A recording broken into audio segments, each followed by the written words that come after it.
भगवान, मुंडकोपनिषद का लेखक कौन है? बोले राम।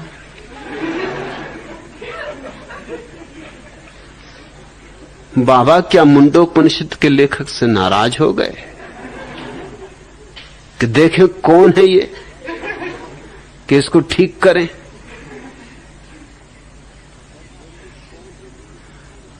मैं डर रहा था कि कोई ये प्रश्न न पूछ ले, क्योंकि मुझे भी पता नहीं कि मुंडकोपनिषद के लेखक कौन। असल में मैंने भी जब पहली दफा मुंडकोपनिषद पढ़ा था तो ये सवाल मुझे उठा था। उम्र तब मेरी छोटी थी जब मेरे हाथ में पहली दफा मुंडकोपनिषद पड़ गया। घर में उसकी कॉपी पुराने दिनों से पड़ी थी। उठा के मैंने देखा, पहली सवाल ये उठा कि मुंडकोपनिषद, ये भी कोई नाम हुआ?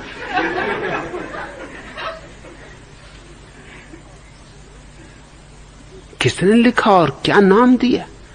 अरे कम से कम नाम तो ठीक दे देते। लोग सड़ी गली चीजों को भी क्या क्या नाम देते। रसमलाई, चमचम,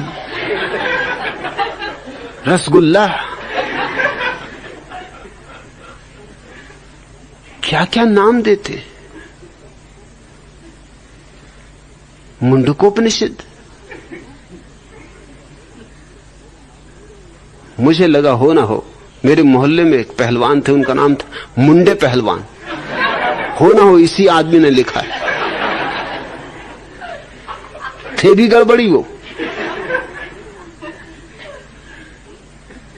और सभी चीजों में गुणी थे। भांग वो पिए, गांजा वो पिए, अफीम का सेवन वो करें, शराब वो पिए, और जब नशे में होते थे तो बड़ी ब्रह्मचर्चा करते थे। तो उनका जरूर इसी आदमी ने पीनक में आके मुंडकोपनिषद लिख दिया है। और मुंडे पहलवान, तो मुंडकोपनिषद नाम जसता है कि किसी मुंडे ने लिखा है। मेरा उनसे दोस्ताना था, ये तो उम्र में बहुत फासला था। दोस्ती हो जाने का कारण था कि मुझे भी एक शौक था और वही शौक उनको भी था, पतंग लड़ाने का शौक। उनको कोई काम धाम नहीं था, दादागिरी उनका धंधा थी, कमाने वगैरह का कोई सवाल न था। सो पतंग लड़ाते थे और मुझे भी पतंग लड़ाने का शौक था। और वो तो बड़े प्रसिद्ध लड़ाके थे पतंग के, लखनऊ तक पतंग लड़ाने जाते थे। गांव में तो कोई उनसे कोई पतंग लड़ाने की हिम्मत ही नहीं कर सकता था, क्योंकि दिन भर मंजा लगाना उनका काम ही ये था। सुबह से दंड बैठक, फिर डट के दूध जलेबी,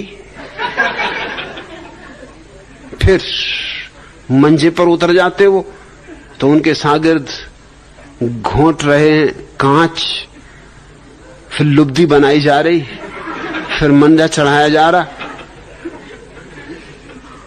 और मुझे भी पतंग लड़ाने का शौक उन्हीं को देख के पैदा हो गया था। और मेरी उनसे दोस्ती इसलिए हो गई कि मैंने एक बार उनका पतंग काट दिया। उन्होंने मुझे बुलाया और कहा, बेटा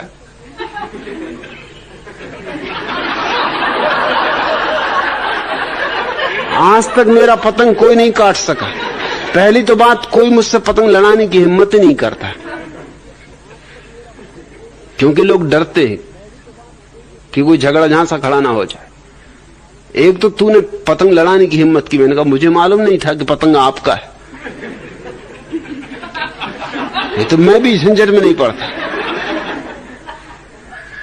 और गजब कि तूने मेरा पतंग काट दिया।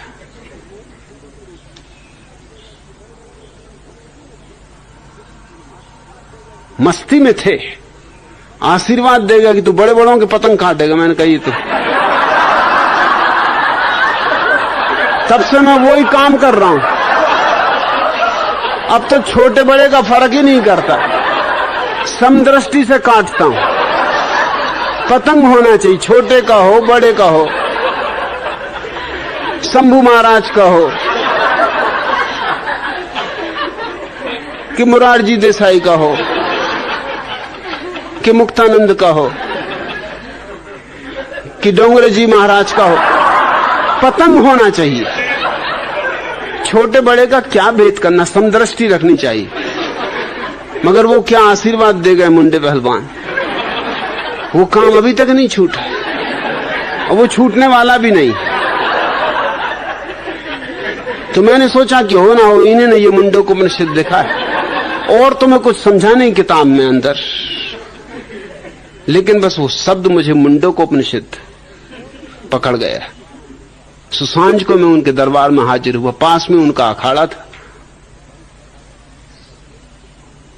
वो भंग चढ़ा के एक शागिर्द उनका पैर दबा रहा था, दूसरा शागिर्द उनकी चंपी कर रहा था।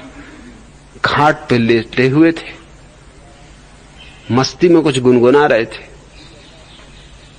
मैं जाके पास बैठ गया। मैं उनको काका कहता था आदर के कारण। मैंने कहा काका एक सवाल पूछूं?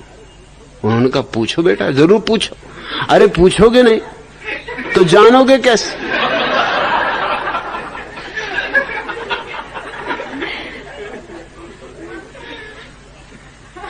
जब वो पीने के होते तो बड़ी गरीब की बातें कहते थे।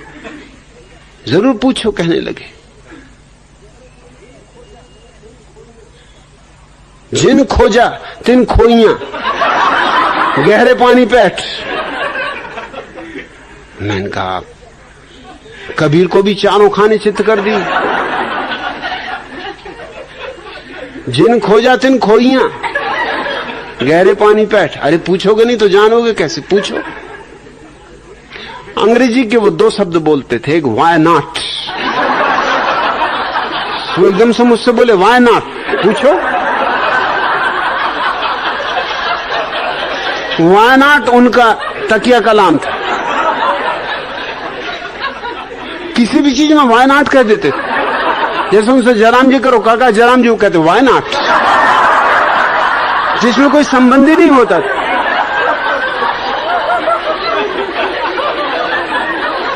कि काका कहां जा रहा है, वो कहते वाई नॉट। उन्हें अर्थ का संबंध नहीं था। इसको कहते हैं ऋषि। जो शब्द बोले अर्थ उसके पीछे आता। वो मुझसे बोले वाई नॉट, पूछो। क्या पूछना? मैंने कहा कि किताब मेरे हाथ लग गई, मुंडकोपनिषद। ये सवाल उठता है कि किसने लिखी और किसने ये नाम दिया। वो कुछ सोच विचार में पड़ गए। उपनिषद वगैरह से उनका क्या नाता रहा। फिर मैंने ही उनसे कहा कि मुझे ये शक हुआ कि हो ना हो आपने ही लिखी होगी, क्योंकि मुंडे पहलवान आप ही एक जाहिर आदमी हैं। बड़े प्रेम से मुस्कुराए और बोले बेटा जवानी में आदमी से कई तरह की भूलें हो जाए। अरे लिख दी होगी, बीती ताहे विसार दे। अब जो हुआ सो हो गया।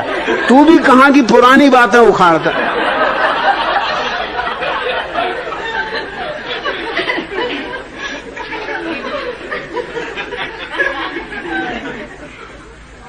अब जाने भी दे, जो हो गया हो गया। तेरे हाथ में कहां से लग गई? लिख दी होगी। कई काम जवानी में कर गया जो नहीं करने थे,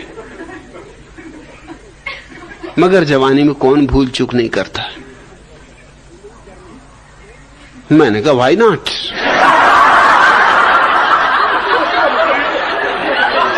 मैं भी उनकी भाषा का धीरे धीरे उपयोग करने लगा। मुझे भी पता नहीं रहता व्हाई नॉट का मतलब क्या होता। और दूसरा शब्द उनका अंग्रेजी का था कि जैसे हम कहते हैं कि तबीयत बाग बाग हो गई, वो कहते तबीयत गार्डन गार्डन है।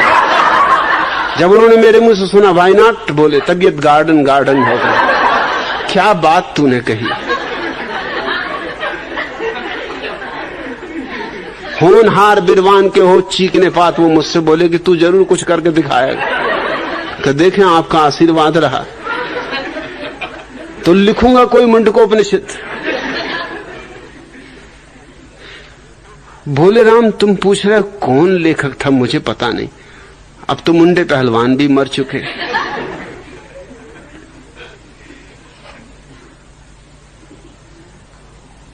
उपनिषद किसी ने लिखे नहीं, उपनिषद कहे गए। सच में तो कोई ऋषि कभी कुछ नहीं लिखा। जिन्होंने जाना है उन्होंने लिखा नहीं, और जिन्होंने लिखा है उन्होंने जाना नहीं। जानने वाले बोले, लिखे नहीं। फिर शिष्यों ने लिख लिए, शिष्यों ने संक्षिप्त नोट्स लिख लिए ताकि आने वाली सदियों के काम आ सके। ये उपनिषद लिखे गए शिष्यों के द्वारा, कहे गए ऋषियों के द्वारा। ऋषि बोलते हैं, सिर्फ बोलते हैं, क्योंकि बोलने में शब्द जीवित होता है, और जीवित शब्द ही एक हृदय से दूसरे हृदय में प्रवेश कर सकता है, और जीवित शब्द ही मुक्तिदायी है। भगवान सतपथ ब्राह्मण में यह सूत्र आता है, सत्यम वै चक्षु, सत्यम ही प्रजापति। अर्थात चक्षु सत्य है और सत्य ही प्रजापति है। हमें सूत्र का अभिप्रेत समझाने की कृपा करें। आनंद, सत्यम वै चक्षु, सत्य कोई वस्तु नहीं, सत्य दृष्टि है, देखने का एक ढंग है, एक निर्मल ढंग, निर्दोष ढंग, एक ऐसी आंख जिस पे कोई पर्दा ना हो, एक ऐसी आंख जिस पे कोई धुआं ना हो, एक ऐसी आंख जो निर्विचार हो।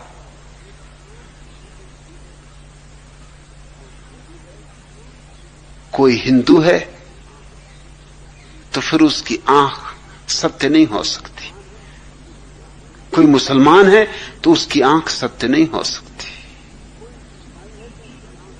कोई ईसाई है तो उसकी आंख सत्य नहीं हो सकती।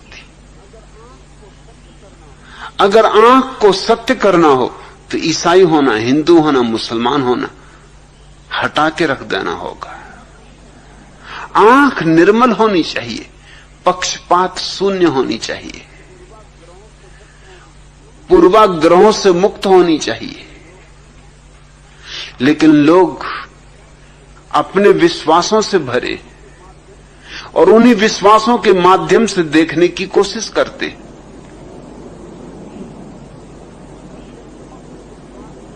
और जब तुम अपने विश्वास के माध्यम से देखने की कोशिश करते हो तभी सब असत्य हो जाता है। तब तुम वही देख लेते हो जो तुम देखना चाहते हो, वह नहीं जो है,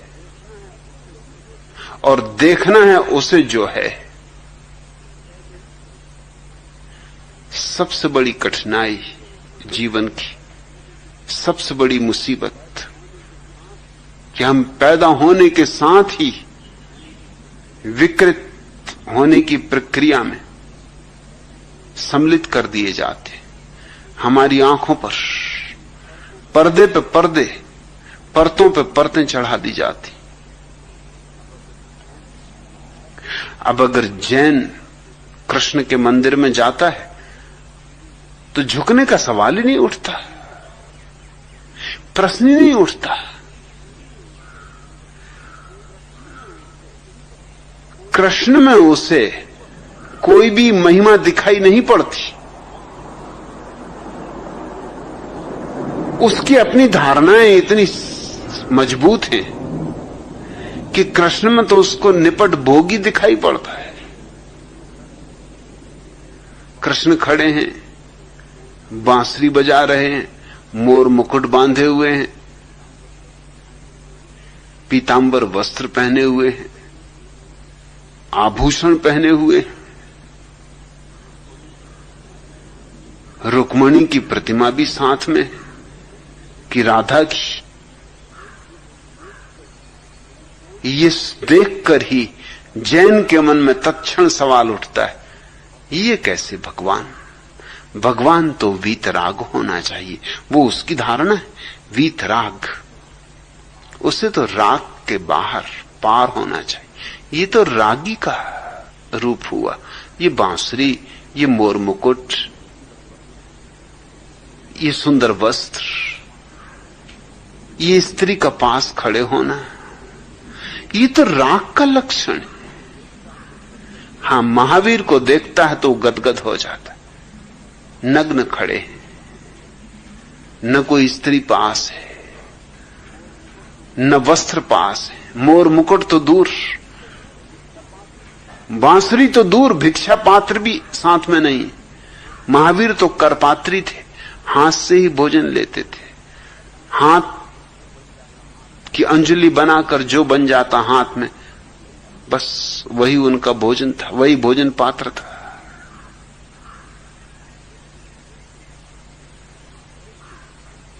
भिक्षा पात्र भी नहीं। ऐसे वीतरागी को नमस्कार उठता है। लेकिन किसी और को, हिंदू को महावीर को देख के थोड़ी हैरानी होती, ये कैसे भगवान, ये कैसे ईश्वर? ईश्वर शब्द का अर्थ ही होता है ऐश्वर्यवान। ईश्वर शब्द बनता ही ऐश्वर्य से।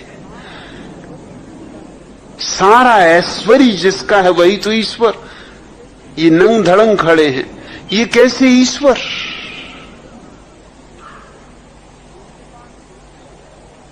इनके पास कुछ भी नहीं है और ये नंगा खड़ा होना उसे अशोभन लगता है। उसे वीतरागता नहीं दिखाई पड़ती, उसे दिखाई पड़ता है ये क्या मामला है। अरे कम से कम लोक लाज तो रखो। स्त्री बच्चे भी आते हैं, नंग धड़ंग खड़े हो, एक लंगोटी तो कम से कम लगा लेते।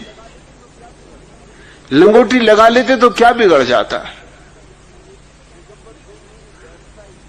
दिगंबर जैन मुनि बैठता इस ढंग से।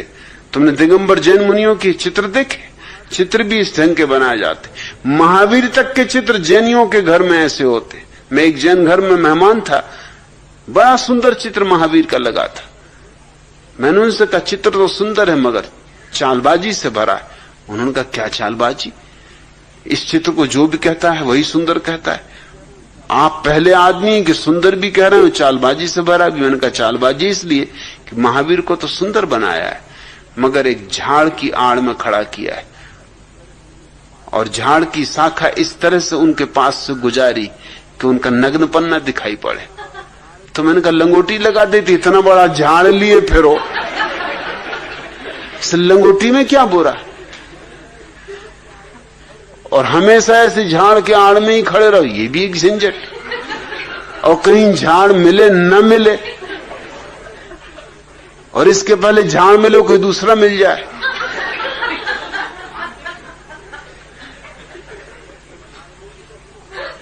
और ऐसा झाड़ लेके चलना हो तो फिर तो ट्रक पर समझो कि एक झाड़ खड़ा किए हुए हैं, जैसे ट्रक पे झांकियां निकलती, ऐसे महावीर स्वामी खड़े हैं झाड़ की आड़ में। मगर इतना उपद्रव।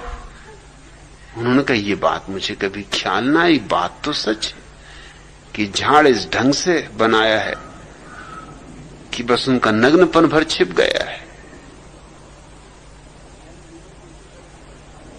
जैन मुनि को इस तरह से बिठालते हैं फोटो लेते वक्त, पालथी मार के, और शास्त्र रख देते हैं उसकी पालथी में। तो शास्त्र पढ़ रहे हैं जैसे 24 घंटे कोई और दूसरा काम करते हैं कि नहीं पता नहीं। नहाते धोते भी हैं कि शास्त्री पढ़ते रहते हैं। मगर जब भी तस्वीर देखो तो शास्त्री पढ़ रहे हैं। वो शास्त्र पढ़वाना पड़ता, शास्त्र भी छोटा नहीं, काफी बड़ा शास्त्र पढ़वाना पड़ता जिसमें उनका सब ढक जाए। अभी इतना ही ढांकना है तो लंगोटी में क्या बुराई है। जैन मुनि चलता भी है रास्ते पर, दिगंबर जैन मुनि, तो उनके भक्त चारों तरफ से उनको घेर के चलते। अंग्रेजों के जमाने में तो कुछ नगरों में उनका चलने पर निषेध था, पहले पुलिस से स्वीकृति लेनी पड़ती थी, और जब वो चलते भी तो उनके आसपास जैनियों को मंडल बना के चलना पड़ता था कि उनकी नग्नता किसी को दिखाई न पड़े। और जैन मुनि भी जब चलता है तो वो पिच्छी रखता है, वो पिच्छी इस ढंग से रखता है। क्या मतलब, क्या प्रयोजन?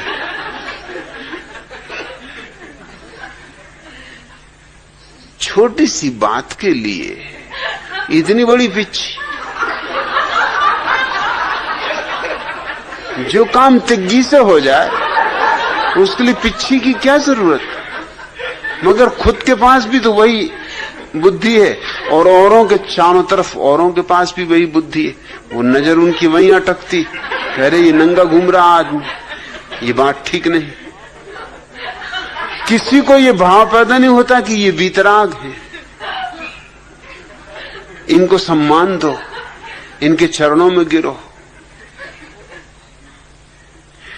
तुम्हारी धारणा तुम्हारी आंख को आरोपित कर लेती, आच्छादित कर लेती। पत्नी चंदूलाल से कह रही थी, तुम मर्द लोग कितने लाचार होते हो जी, हम औरतें न रहें तो तुम्हारे बटन कौन टांकेगा? चंदूलाल बोले, बटन टांकने की फिर जरूरत ही कहां रह जाएगी? देवियों, तुम्हारे ही कारण तो ये बटनों को टकवाना पड़ रहा, ये तो बिना ही बटन टांके हुए घूमेंगे ना।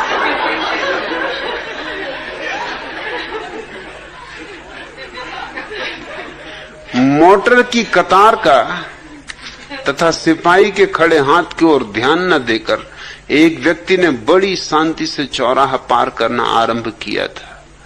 ब्रेकों की आवाज गूंज उठी। ट्रैफिक पुलिस का व्यक्ति क्रोध से भरा हुआ उस व्यक्ति के पास आया और बोला, क्या आपको मेरा खड़ा हाथ दिखाई नहीं देता था? खड़े हाथ का मतलब मैं नहीं जानूंगा? वह व्यक्ति चिल्लाकर बोला, 50 साल से ज्यादा हो गया मुझे बच्चों को पढ़ाते हुए। अरे लघु शंका करने जाना जाओ, अपनी अपनी दृष्टि। और वो बेचारा 50 साल से स्कूल में पढ़ा रहा है, बच्चे हाथ खड़ा करते, मतलब लघु शंका। अब पुलिस वाला हाथ खड़ा किए, तुमको करना लघु शंका करो,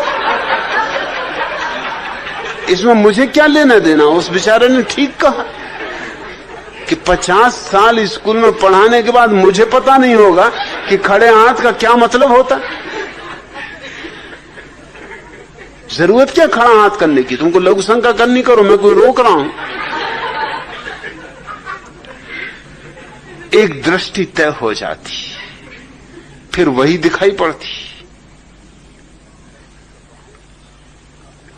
लड़की का बाप अपने होने वाले दामाद को अपने परिवार का एल्बम दिखा रहा था।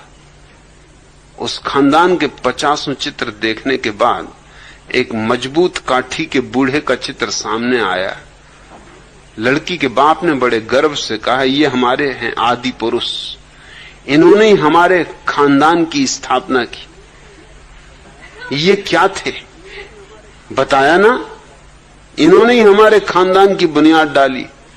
दामाद ने पूछा, जी वो तो मैं समझा, मेरा मतलब है कि दिन के वक्त में ये क्या करते थे? खानदान की स्थापना तो रात में करते होंगे, मगर दिन में सिर्फ खानदान की स्थापना ही करते थे, कोई धंधा वगैरह नहीं करते थे। लोगों के प्रश्न भी उनकी दृष्टियों से उठते हैं। डब्बू जी पहली बार दिल्ली जा रहे थे। उनके मित्र चंदूलाल ने उन्हें कहा कि मित्र, ख्याल रखना कि दिल्ली के लोग बड़े चालबाज होते हैं। वहां के दुकानदार ग्राहकों की आंखों में धूल झोंकने में बड़े माहिर होते, हर चीज की कीमत दोगुनी बताते। तो कोई भी चीज खरीदने के पहले मोल भाव करना न भूलना। डब्बू जी एक छाते की दुकान पर छाता खरीदने के लिए पहुंचे। छाते के दाम पूछे तो दुकानदार ने कहा कि 20 रुपए होंगे श्रीमान जी। डब्बू जी को फौरन चंदूलाल की सीख याद आई। वे बोले कि मैं तो अधिक से अधिक बस 10 रुपए इस छाते के दे सकता हूं, इससे 1 पाई ज्यादा नहीं। दुकानदार बोला अच्छा ऐसा करिए, आप 15 रुपए दे दीजिए। डब्बू जी बोले अब तो मैं 7.5 रुपए ही दूंगा। दुकानदार बोला देखो अभी तुमने 10 रुपए कहा था, चलो 10 रुपए ही निकालो। डब्बू जी को लगा कि दुकानदार तो बड़ा चालबाज है। वे बोले अब तो मैं 5 रुपए में ही खरीदूंगा, इससे 1 पैसा भी ज्यादा नहीं। दुकानदार इस मोल भाव से झल्ला गया और बोला कि ऐसा करो कि मुफ्त में ही ले जाओ। डब्बू जी बोले अगर मुफ्त में दे रहे हो तो मैं 2 छाते लूंगा, 1 नहीं। तुमने मुझे समझा क्या है?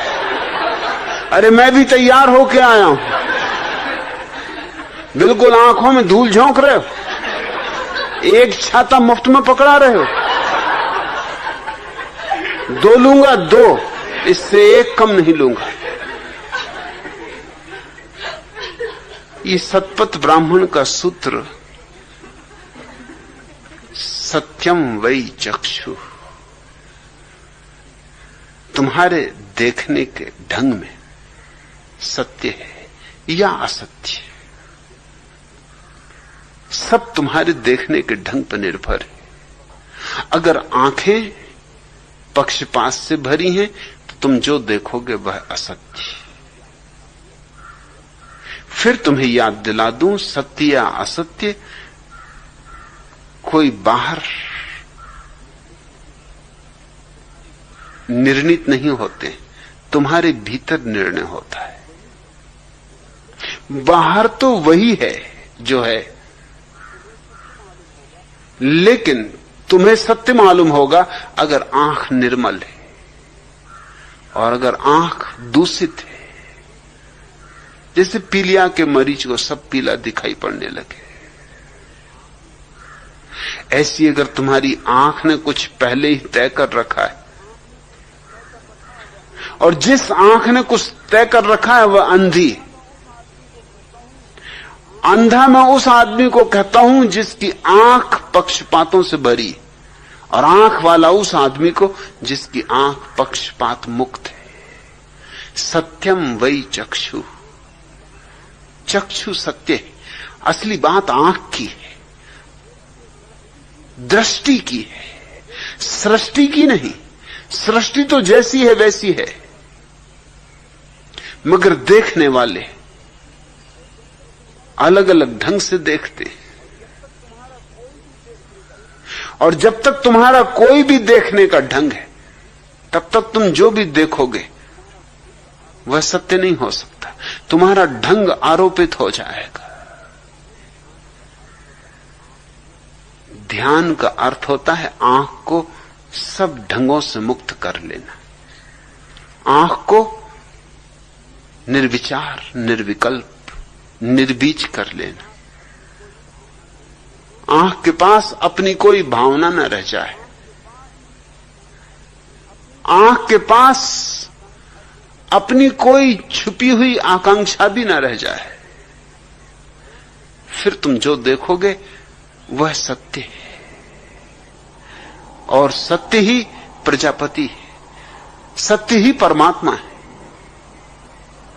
सत्य से ही सारे जगत का आविर्भाव हुआ है, सत्य में ही सारा जगत जी रहा है, और सत्य में ही सारा जगत लीन होता है, उठता है, जीता है, लीन होता है। और ये सत्य अभी तुम देख सकते हो। योग वशिष्ठ के सूत्र को और सतपथ ब्राह्मण के सूत्र को तुम जोड़ दो तो तुम्हारा ध्यान का पूरा शास्त्र निर्मित हो जाएगा। सत्यम वै चक्षु, सत्य है आंख में, आंख ही सत्य है। आंख होनी चाहिए, सत्यम ही प्रजापति। और जिसने सत्य को जान लिया उसने परमात्मा को जान लिया। और ये आंख कैसे निर्मल होगी? भविष्यम नानुसंधत्ते, भविष्य का अनुसंधान ना करो। नतीतम चिंत यतत्स्यो, और न अतीत की चिंता करो। वर्तमान निमेषी तू, ये जो वर्तमान का निमिष मात्र है, पल मात्र है, बस इसमें ठहर जाओ, अडिग हो जाओ। हसन्ने वानुर्त थे, प्रमुदित हो जाओ, आह्लादित हो जाओ, नाचो, गाओ। इस वर्तमान के क्षण को मधुशाला बना लो। ये वर्तमान का क्षण तुम्हारे लिए शराब हो जाए, पियो।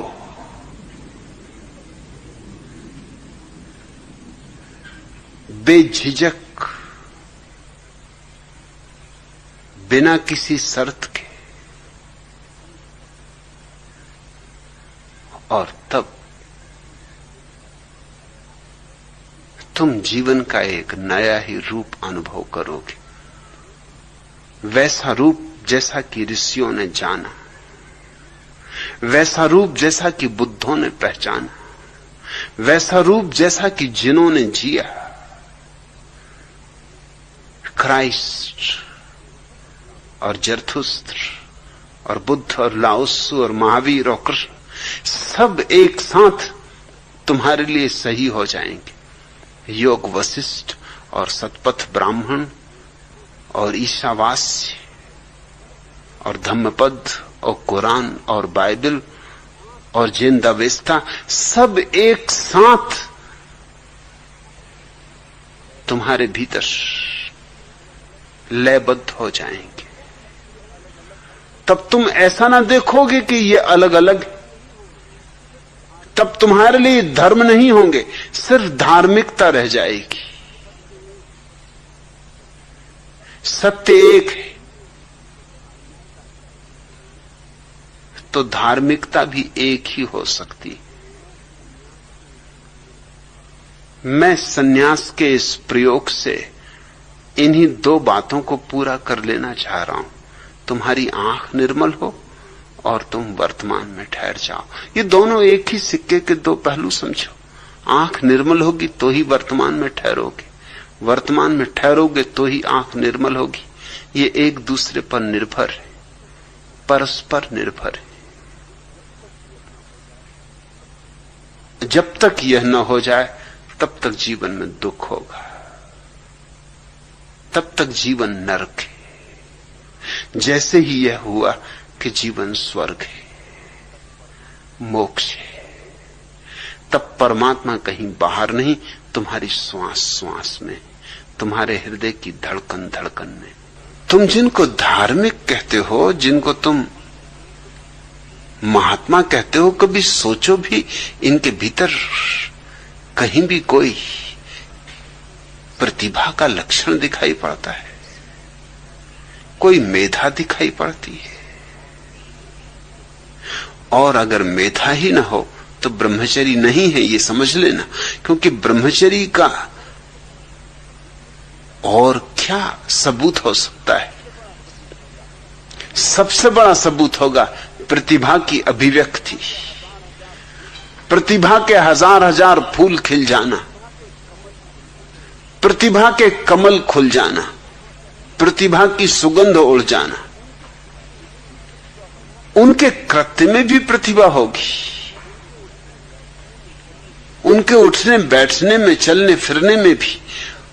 इसलिए चर्या, चलना फिरना, उठना बैठना, उनके जीवन के हर एक कृत्य में तुम एक धार पाओगे, एक चमक पाओगे, एक ओज पाओगे।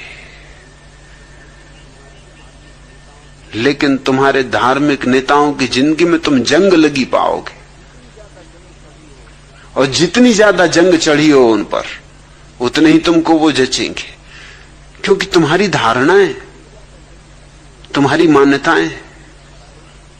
अब कोई आदमी खड़ा है 10 साल से, खड़े श्री बाबा हो गए। 10 साल से खड़े हो, इससे क्या प्रतिभा का लेना देना है? दुनिया में कौन सा सौंदर्य बढ़ रहा है तुम्हारे खड़े होने से? कौन सी संपदा बढ़ रही, कौन सा सुख बढ़ रहा है, कौन सी शांति बढ़ रही? मगर भक्तगणों की भीड़ लगी हुई, भजन कीर्तन चल रहा है, क्योंकि खड़े श्री बाबा 10 साल से खड़े, 10 साल से नहीं 10,000 साल से खड़े हों। इनके खड़े होने से क्या होता है? ये खड़े खड़े ठूंठ हो गए हों तो भी क्या होता है? या कोई मौन हो गया। मेरे एक मित्र मेरे साथ एक बार कलकत्ता यात्रा पर गए। रास्ते में यूं बात कर रहे थे।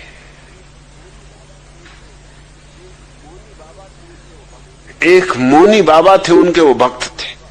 मैंने उनसे पूछा कि मौनी बाबा में तुम्हें क्या खास बात दिखाई पड़ती? अरे उनका खास बात, आज 20 साल से मौन है। मैंने कहा इसमें तो कुछ खास बात नहीं।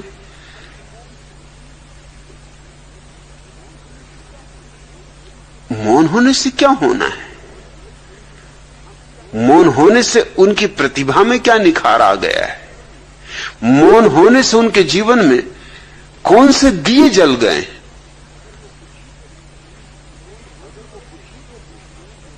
अगर वो बुद्धू थे 20 साल पहले, तो मौन होने से और बुद्धू हो गए होंगे। उन्होंने कहा, आप भी कैसी बात करते? अगर वो बुद्धू होते तो इतने लोग उनको कैसे पूछते? कोई मैं अकेले ही पूछता हूं, कितने लोग पूछते? अब मैंने कहा ये दूसरी बात तुम उठा रहे हो। उन दूसरों से मैं पूछूंगा तो वो कहेंगे कि कितने लोग पूछते, उसमें तुम्हारी गिनती करेंगे। तो तुम दूसरों को देख के पूछ रहे हो। मैंने कहा तुम एक काम करो, मेरे साथ तुम कलकत्ता चल ही रहे हो, तुम 3 दिन मौन रह जाओ और मैं देखो तुम्हारी पूजा करवा दूंगा। उन्होंने कहा आप क्या कहते, मेरी कौन पूजा करेगा? मुझ में कुछ है ही नहीं। मैंने कहा तुम चुप तो रहो, 3 दिन चुप रहना। और पूरा भी नहीं कहता। रात जब सब चले जाएं दरवाजा बंद करके, तुम्हें जो भी मुझसे कहना हो कह लेना, क्योंकि दिन भर रुके रहोगे, घबरा जाओगे। दुकानदार आदमी हो, 24 घंटे बात करते हो, तो रात एकांत में तुम मुझसे बोलने की स्वतंत्रता रखना।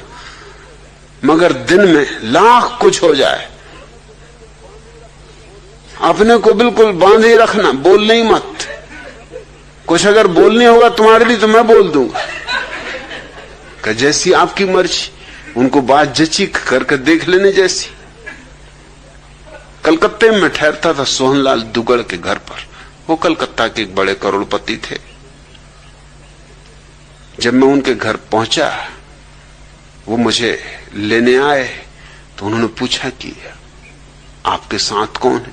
मैंने कहा ये मौनी बाबा। मौनी बाबा, इनकी क्या खूबी? मैंने कहा ये 30 साल से मौन। वो एकदम उनके पैरों पर गिरे। वो बेचारे सज्जन जो दुकानदारी करते थे, कपड़ा बेचते थे, और कपड़ा भी कुछ खास नहीं, कटफीस की एक छोटी सी दुकान थी। सोहनलाल दुगड़ जैसा करोड़पति उनके पैरों पर गिरे। सख्शाए भी, मैंने उनको इशारा किया कि सख्शाना मत। अब जब मौनी बाबा बन गए तो अब डरना मत, अभी तो बहुत कुछ होगा, ये तो शुरुआत। जब सोहनलाल दुगड़ तुम्हारे पैर में गिरेंगे तो अभी तुम कलकत्ते के सब मारवाड़ियों को गिरते देखोगे, तुम घबराते क्या? तुम रुको जरा। वो तो इतने घबरा गए कि वो मुझे हाथ से धक्का मारेंगे, भैया ये बात ठीक नहीं।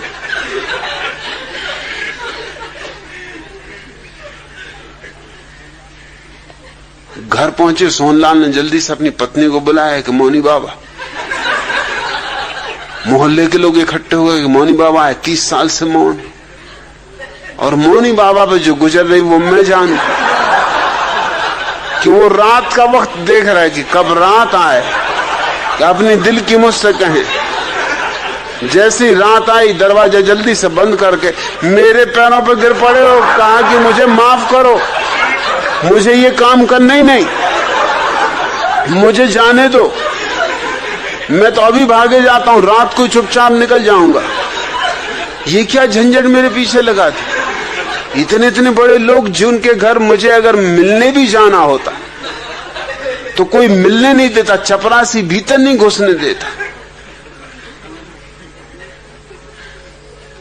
और मेरे पैर पे गिरते तो मुझको बड़ा संकोच लगता है। और स्त्रियां, उनकी सुंदर से सुंदर स्त्रियां मेरे पैर छू रही, ये क्या करवा रहे हो आप? उनका मैं कुछ नहीं करवा रहा हूं, ये मैं तुमको बता रहा हूं कि कैसी कैसी बेवकूफियां इस देश में। तुम भी उन्हीं बेवकूफों में हो जिसकी तुम 20 साल से पूजा कर रहे हो, और तुम तो अभी सिर्फ 5-6 घंटे ही मौन रहे हो।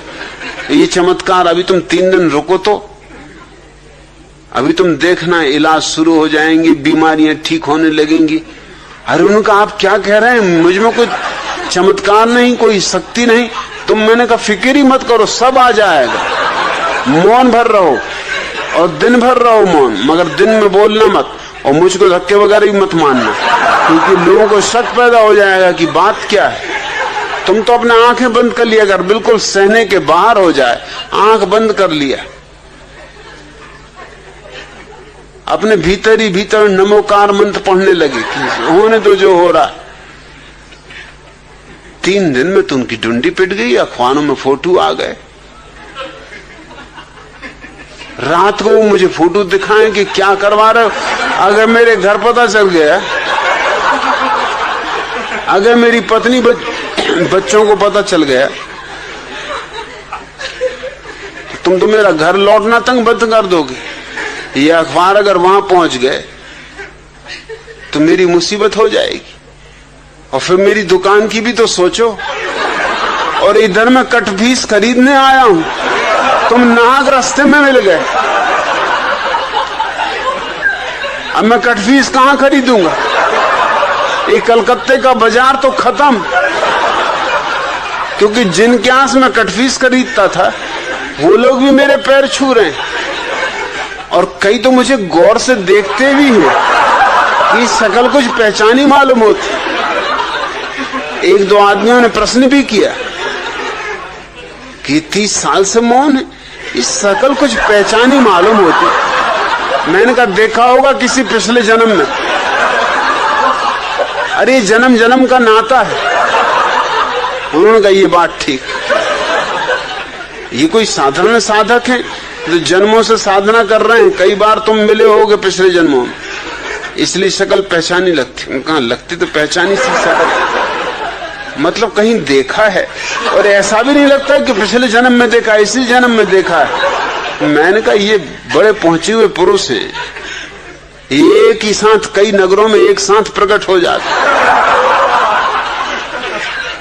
वो मुझे हुद्दे मारे कि मत ऐसी बातें कहो।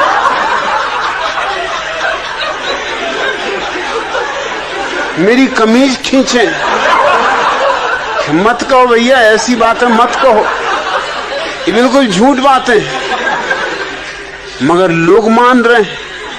मिठाइयां आने लगी, फल आने लगे, और रात मुझको कहें कि क्या करवा रहे हो, इतनी मिठाइयां फल में कहां ले जाऊंगा? तुम ले जाना, घर बाल बच्चों को मोहल्ले में बंटवा देना। स्टेशन पर जब उनको लोग छोड़ने आए, कटफीस तो वो खरीद ही नहीं पाए, क्योंकि अब कहां कटफीस खरीदे? कोई देख ले कटफीस खरीदता कि मोनी बाबा कटफीस खरीद रहे। रास्ते भर मुझ पे नाराज रहे कि और सब तो ठीक, मगर कलकत्ते का बाजार खराब करवा दिया। अब मैं कलकत्ता कभी न जा सकूंगा। मैंने उसका तुम घबराओ मत, तुम एक काम करो, दाढ़ी बढ़ा लो, अगली बार जब कलकत्ता जाओ दाढ़ी मूछ बढ़ा के चले जाना। हाँ, उनका ये बात जस्ती। मैंने कहा फिर वो लोग कहेंगे कि देखा है कहीं, तो कहना अरे देखना वगैरह तो चलता रहता है, कई लोगों की शक्लें एक जैसी होती हैं और ना हो तो मैं साथ आ जाऊं। उन्होंने कहा नहीं, आपके तो साथ आने की कोई जरूरत ही नहीं, आपके साथ तो मैं कभी कहीं जाऊंगा नहीं। अगर ट्रेन में मुझे पता भी चल गया कि आप सफर कर रहे हो तो उस ट्रेन से उतर जाऊंगा। और मेरे पैर पकड़ के कहने लगे इतना कृपा करो कि ट्रेन में किसी को खबर ना हो। मतलब ये ट्रेन के लोग तो जबलपुर भी जाएंगे मेरे साथ ही, अगर वहां तक खबर पहुंच गई तो सब चौपट समझो। मेरी पत्नी मुझे मुश्किल में डाल देगी कि तुमसे किसने कहा था कि तुम मौनी बाबा बनो, और तुम कहां से 30 साल मौनी बाबा रहे। 3 दिन के लिए घर से गए और 30 साल मौनी बाबा हो गए। फिर दोबारा जब मैं कलकत्ता जाता था तो लोग उनकी जरूर पूछते थे कि मौनी बाबा नहीं आए, कब आएंगे। मैंने कहा आएंगे, जरूर आएंगे। उनको स्वागत सत्कार ज्यादा पसंद नहीं, वो बहुत नाराज हो गए कलकत्ते से। इतना हूम धड़ाक उनको बिल्कुल पसंद नहीं। वो सीधे साधे आदमी मौन एकांतवास करते।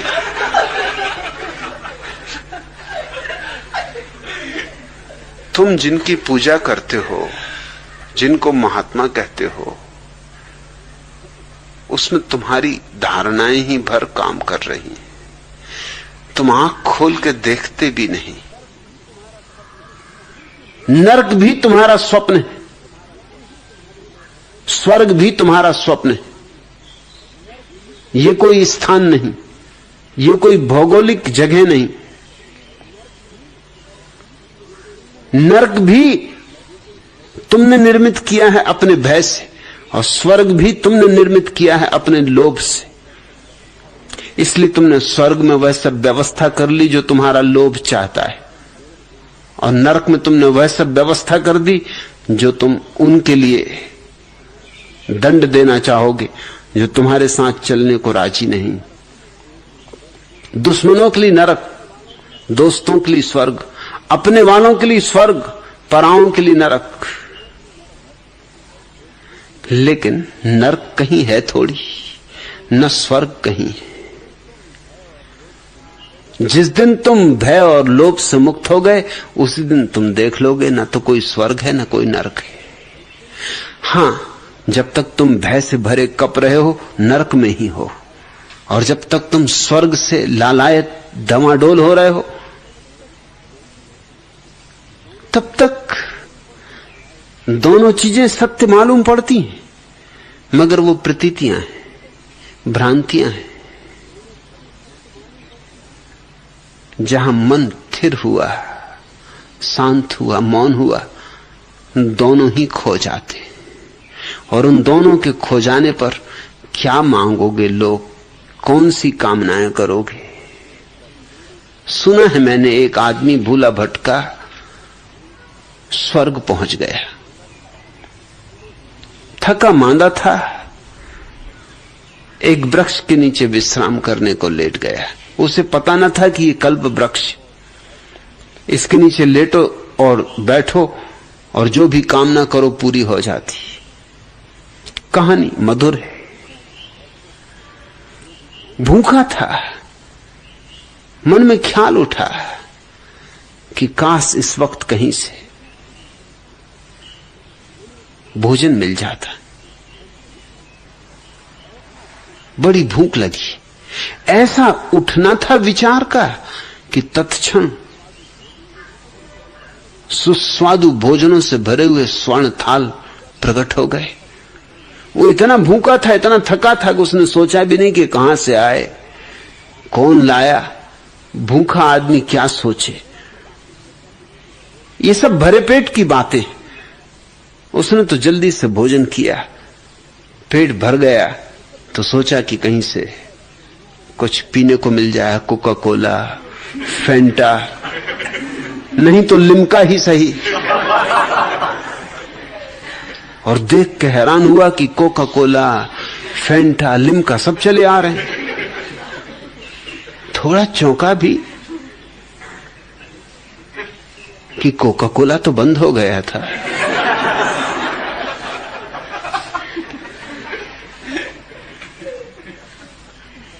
मगर तस्करों की कृपा से सभी कुछ उपलब्ध होता है।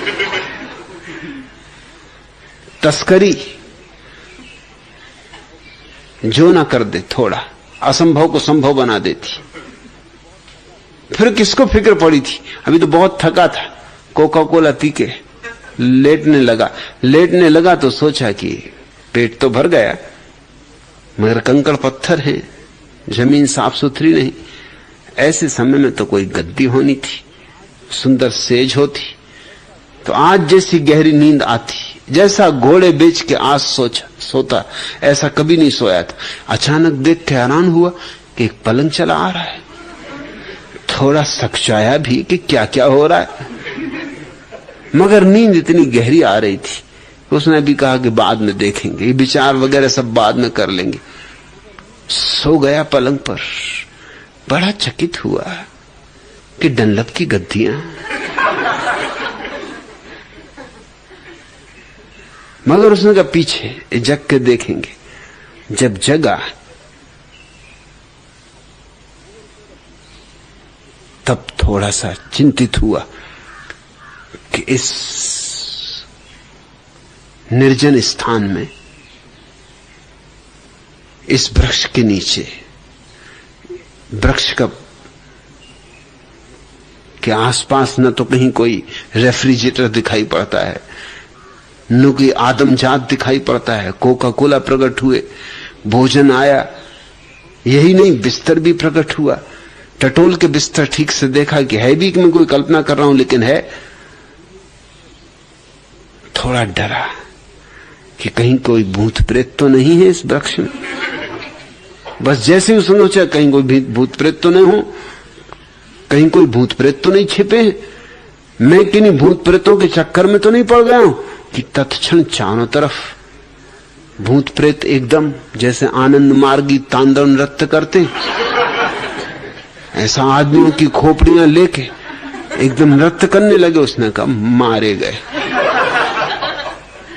और मारा गया। क्योंकि कल वृक्ष नीचे तो जो कहोगे वही हो जाएगा।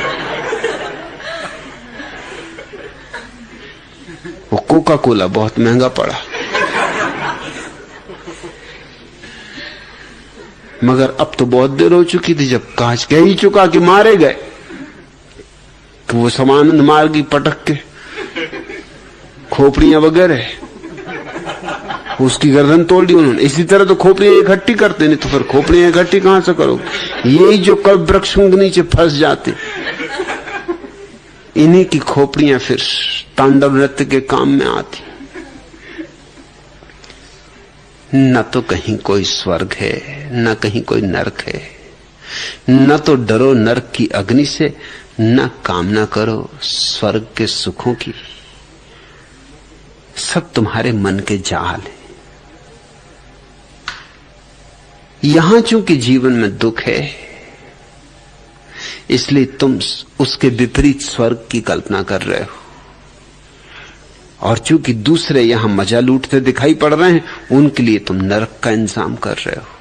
तुम अपने को सांत्वना दे रहे हो कि कोई फिक्र नहीं, अरे 4 दिन की जिंदगी है,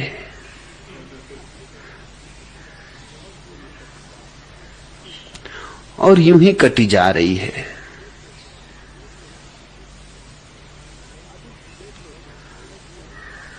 अभी झेल लो दुख, कोई फिक्र नहीं। थोड़ा सा दुख है, फिर स्वर्ग के सुख ही सुख है। और ये जो दुष्ट मजा कर रहे हैं, गुलछर्रे उड़ा रहे हैं, उड़ा लो। अरे 2 दिन की बात है, फिर सड़ोगे, फिर नरकों में पड़ोगे, तब याद करोगे, तब चुल्लू चुल्लू पानी को तरसोगे। ये सांत्वनाएं हैं।